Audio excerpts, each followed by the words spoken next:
Good morning guys, and welcome to another vlog episode. Today is Saturday, so it's Zach's day off. We're going to sit down later on, maybe when Tallow's asleep, and tell you guys a bit about why we decided to move from Western Australia to the East Coast, and also why we decided to do that by traveling across Australia over a three-month period with our three-month-old baby boy. We're just gonna kind of take you along for the ride today. So we're gonna go to the beach in a little bit. I'll vlog a little bit later on, and I'll show you guys the beach when we go and the beautiful walk that we're gonna go on. And yeah, I hope you enjoy. What if I left anything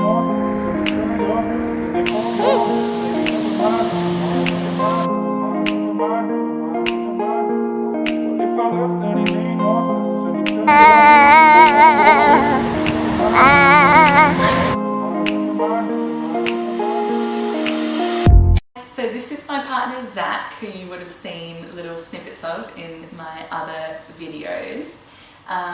So we're just going to talk a little bit about why we chose to move to the East Coast. I'm from the East Coast and we wanted to come and explore new areas. Well, first of all, we found out that we were having our little boy when we were in Ireland. Yeah. So we were still travelling, and our plan sort of before we found out we were having a baby was that we were going to come back to Australia eventually and move to the East Coast anyway. Initially it was probably best that we went back to Perth.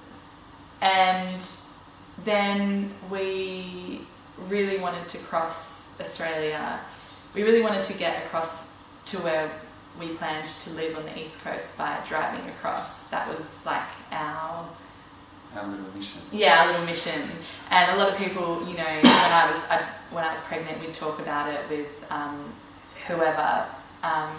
A lot of people were kind of skeptical, and they were like, "Oh, like traveling across Australia with a 3-month-old," because we said we would wait until he was 3 months until we left. And people put a lot of doubt in our minds, kind of subconsciously, because of their own fears, I guess, of like, oh wow, like being in the middle of nowhere with a little baby. Yeah, and that's not really what it's actually like. You know, we always, besides when you cross the Nullarbor, which even that was much more built up than what I expected. You know, of course, there's just only tiny little, what do you call them, like road stops or road houses, but still there's people around. It's not like you're on a road and there's no one, like cars would pass us every hour or whatever on the Nullarbor. And when we weren't on the Nullarbor, we were in towns and we stayed, you know, we camped for half of it, we stayed in Airbnbs for half of it. So it's not like we were out of wit's end. We were very comfortable, and maybe if we'd never travelled before, then travelling across Australia with a baby would be a little bit daunting, but we both, you know, it's how we want to live our lives. And we wanted to leave it for a couple of months until he was 3 months old, just so as we could sort of settle into our new lives, really, and sort of have a little bit of an idea what parenthood was like before heading off. But yeah, we felt really comfortable to do it the whole time. There was no question that we weren't going to do it. So yeah, it was really exciting. Even though sometimes I maybe get a little bit doubtful about camping, because maybe sometimes I can be a little bit of a princess. But it still really excited me, and I was super keen to do it. And that's just our kind of continuous dream, is to just have our little family and not have much else, and being on the road and just, you know, being in new places and get inspired. And I think a lot of the reason why a lot of people were skeptical as well is because we left WA, we left Perth in November, and so it was going into summer, Australian summer, and it was also a bit of a worry of mine, a little bit. That can be a bit scary, thinking about it. It's just like, we looked at the weather for the next few days, and if it had have been like terrible weather, we would have stayed in one place. We wouldn't have pushed ourselves to keep driving.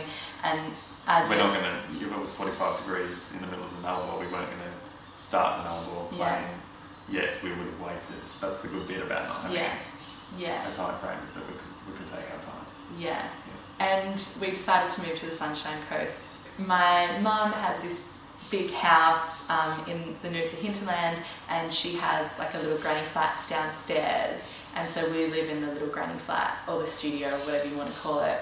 So we just kind of thought that it would be a great time to take advantage of that. We're trying to save up some money and just live super simply whilst we get ready for our next adventure, which you'll know more about as the vlogging keeps coming. We just thought the Sunshine Coast was a good place to kind of face ourselves.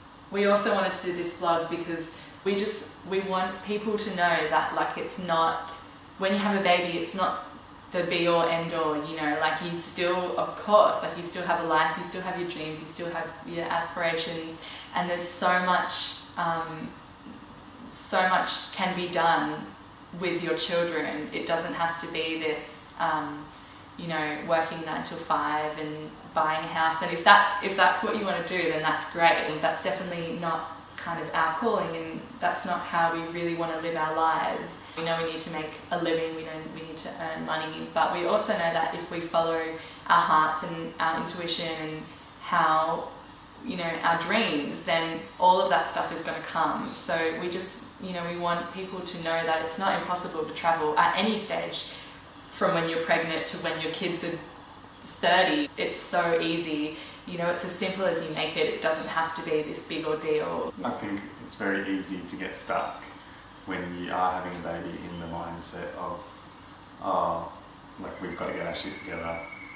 You know, I better find a good job, I better earn some money, and we better, you know, live more stable lives. But that's definitely not the case. That's not what we want to do, and I think it's nice to remind others who want to do the same that it's okay to follow your dreams and to still do whatever that involves. I hope that you guys have kind of gotten to get to know us a little bit better with this part of the vlog, and we're going to go have some lunch now, and then when Tallow wakes up, we'll take you with us to the beach and we'll show you some of that.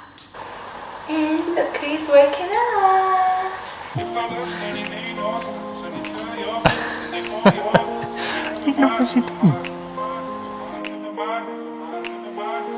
So we didn't realise that it is the Noosa Food and Wine Festival.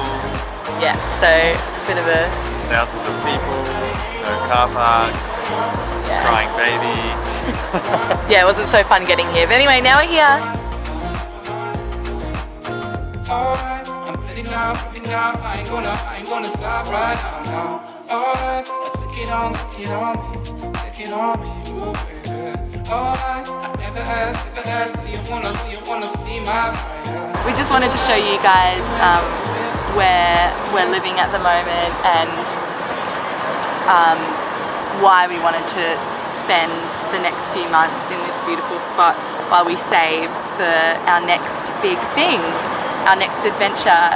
So if you guys stay tuned and if you subscribe to our YouTube channel, then you will start to see what's unfolding for us in the very near future.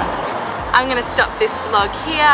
So I hope this has been a little bit inspiring, maybe for those of you who have a baby or a baby on the way, and you're not so sure if you can continue to travel, or you know, what you're going to kind of do when you enter that phase of your life. So thank you guys so much for watching, and we'll see you next time.